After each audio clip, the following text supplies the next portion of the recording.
সনাতন ধর্ম এমনি অলরেডি নষ্ট হয়ে গেছে। সনাতন ধর্ম বলে কোনো ধর্ম নেই, নষ্ট হয়ে গেছে। সনাতন ধর্মের এইগুলো সনাতন ধর্মের। আজকে দেখবেন মোড়ে রাস্তাঘাটে ইয়ং ছেলেরা চেল্লাচ্ছে যে আমরা হিন্দু, গর্বের সঙ্গে বলো আমরা হিন্দু। তোমরা কি জানো যারা হিন্দু হিন্দু করে লাপাচ্ছ, এই হিন্দু শব্দটা ভারতীয় শব্দ নয়।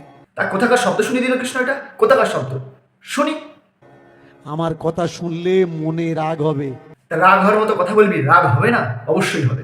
কিন্তু 1 ঘন্টা পড়াশুনো করে নাও না, হাতে তো মোবাইল আছে। রামায়ণ, গীতা, ভাগবত, পুরাণ। হ্যাঁ, পুরাণ তো থাকবেই, ওটা তোর ফেভারিট ভাষা না?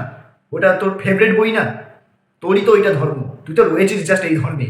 অষ্টাদশ ধর্মগ্রন্থ, উপনিষদ, বেদান্ত কোথাও দেখাতে পারবেন হিন্দু শব্দটা আছে? দেখাতে পারবেন না। গীতাতে দেখবেন কৃষ্ণ কখনো বলেছে আমি হিন্দু, আমি হিন্দুদের দেবতা, হিন্দুদের ভগবান। রামকে বলতে শুনেছেন আমি হিন্দু। এখানে আর্য শব্দের অনার্য শব্দের উপয়োগ হয়েছে, কিন্তু হিন্দু শব্দের নয়। এই হিন্দু শব্দটা পার্সিয়ানদের। এই যে জ্ঞান মারতে চলে এসছে খামচালদা মোল্লা দাস, তো মোল্লা কথাবার্তা দেখেছো, খালি কোরআনের প্রতি ভালোবাসা। দেখো, পার্সিয়ানদের দেওয়া একটা গালাগালি, অন্য দেশের মানুষের দেওয়া গালাগালি আমরা মাথা পেতে নিয়ে বলছি গর্বের সঙ্গে বলো আমরা হিন্দু। দেখেছো তো শিক্ষিত দীনকৃষ্ণ ঠাকুরের কথাবার্তা। এই আমাদের হিন্দু নাকি গায়ে পার্সি দেশের গালাগালি। এই একটু শিক্ষার অভাব আছে। তোমরা কি জানো? তোমরা যদি চাও আমি তোমাদেরকে আমার পাশে ডাটাটা দিয়ে দেবো, গুগলের ডাটা, তোমরা দেখে নেবে, ঠিক আছে? যখন আমি কথাটা চালু করবো তখন দেখবি। পারস্য থেকে এসেছেন রাজারা। অনেকে বলেন সিন্ধু নদীর তটে ওরা এসেছে, সিন্ধুকে স উচ্চারণ করতে পারতো না, ওরা হ উচ্চারণ করত, তাই সিন্ধুকে সিন্ধু না বলে ওরা হিন্দু উচ্চারণ করেছে। এটা সম্পূর্ণ ভুল তথ্য। কারণ পারস থেকে যারা এদেশে এসেছিল, পার্সিয়ান থেকে, তারা কারা? তারা মুসলমান। ভালো করে বিচার করবেন আমার কথাগুলো। তারা কি? মুসলমান। আর এই মুসলমানরা তারা যে ধর্ম পালন করে সেই ধর্মের নাম কি? ইসলাম। মুসলমানের ভিতরেও দন্তেশ্ব আছে, ইসলামের ভিতরেও দন্তেশ্ব আছে। তাহলে সিন্ধু প্রথম দন্তেশ্বকে যদি ওরা স উচ্চারণ না করে হিন্দু উচ্চারণ করত, তাহলে মুসলমানকে ওরা মুহালমান কেন বলেনি? তো তোমরা ভিডিওটা দেখলে তো, এই যে দীনকৃষ্ণ ঠাকুর স্পষ্ট বোঝা যায় এর ভিডিওতে খালি মুসলমানদের সাপোর্টে কথা বলে আর হিন্দুদের বদনাম করে। বলছে হিন্দু ধর্ম নাকি ফরাসি লোকজনরা এসে ওদের একটা গালাগালি দিয়েছে, সে ওদের গালাগালির বহিঃপ্রকাশ, সেটা হিন্দু।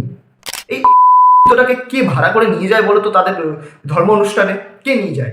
একে তো নিয়ে যেতে পারে মূল ওদের যেই কিসব অনুষ্ঠানগুলো হয় তাদের অনুষ্ঠানে, তো হিন্দুদের নয়। এটা তো হিন্দুদের কোনো ধর্মগুরু নয়, এটা মুসলিমদের ধর্মগুরু দেখে বোঝা যাচ্ছে। সারাক্ষণ হিন্দুদের বদনাম, মুসলিমদের প্রশংসা, হিন্দুদের বদনাম, মুসলিমদের প্রশংসা। তোমাদেরকে আমি প্রথমে যেটা বলেছিলাম, এই যে দেখো আমার পাশে তোমরা দেখতে পাচ্ছ যে আমি দিয়ে দিয়েছি ওই যে বলেছে পার্সি দেশের একটা গালাগালি। তো হিন্দু কোথা থেকে এসছে সেটা প্রমাণ, পার্সি দেশের গালাগালি কিনা সেটা আমি গুগলে কি সার্চ করেছি, তার কাছে কি নিচে দেখতে পাচ্ছ তোমরা। পুরো ডাটাটা তোমরা পড়ে নাও, আমি অনেকক্ষণ ধরে পাশে রেখে দিচ্ছি, তোমরা পড়ে নাও। তারপরে আসল কথায় আমি বলতে থাকি, ততক্ষণ তোমরা পড়ে নিই। চলো এইবার আসল কথায় আসি। সত্যি কথা বলতে এই মানুষটাকে কে ভাড়া করে নিয়ে যায় বলো তো তাদের এই কৃষ্ণ অনুষ্ঠানে? আয় দিন এর নোংরা মন্তব্য করে আমাদের হিন্দু ধর্মের নামে। বলছে নাকি হিন্দু বলে কোনো ধর্ম নেই। তোর কোনো ধর্ম আছে? হিন্দু বলে তো ধর্ম আছে, আমি জানি, সবাই জানে।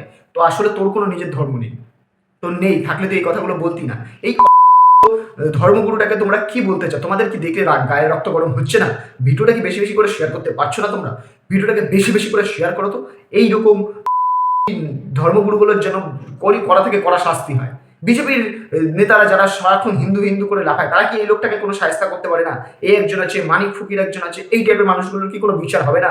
এরা আমাদেরই খায়, আমাদেরই মারে। এদেরকে তোমরা কি বলতে চাও? এদেরকে নিয়ে তোমাদের কি মতামত তোমরা সেটা আমাকে কমেন্টে জানাও। আর ভিডিওটা ভালো লেগে থাকলে একটা লাইক করে দাও। আর হ্যাঁ, চ্যানেলটাকে সাবস্ক্রাইব করতে কিন্তু ভুলো না। সাবস্ক্রাইব করে পাশে নোটিফিকেশন বেলটাকে বাজিয়ে দাও।